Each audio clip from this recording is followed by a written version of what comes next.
লখনউয়ের ঐতিহাসিক বড়া ইমাম বারাতে প্রস্রাব ভিডিও ঘিরে চাঞ্চল্য। সত্যতা যাচাই পুলিশের ঘটনায় অজ্ঞাত পরিচয় ব্যক্তির বিরুদ্ধে এফআইআর। ঐতিহাসিক স্মৃতিসৌধের রক্ষণাবেক্ষণ নিয়ে প্রশ্ন উঠছে। লখনৌ স্মৃতিসৌধ যেখানে দেখতে পাচ্ছেন আপনারা, প্রস্রাব করেন এক ব্যক্তি। এই ভিডিওর সত্যতা যাচাই করেনি কলকাতা টিভি। ভিডিও ঘিরে চাঞ্চল্য, সত্যতা যাচাই পুলিশের। লখনউয়ের ঐতিহাসিক বারা ইমাম বারাতে প্রস্রাবের ঘটনা, ভিডিও ঘিরে চাঞ্চল্য, সত্যতা যাচাই পুলিশের। ঘটনায় অজ্ঞাত পরিচয় ব্যক্তির বিরুদ্ধে এফআইআর। ঐতিহাসিক স্মৃতিসৌধের রক্ষণাবেক্ষণ নিয়ে প্রশ্ন উঠছে।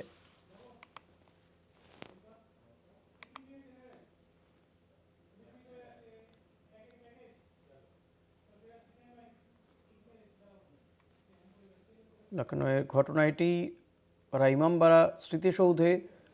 সেখানে প্রস্রাবের ছবি ভাইরাল হয়েছে এবং এ নিয়ে রক্ষণাবেক্ষণ নিয়ে কিন্তু প্রশ্ন উঠে যাচ্ছে।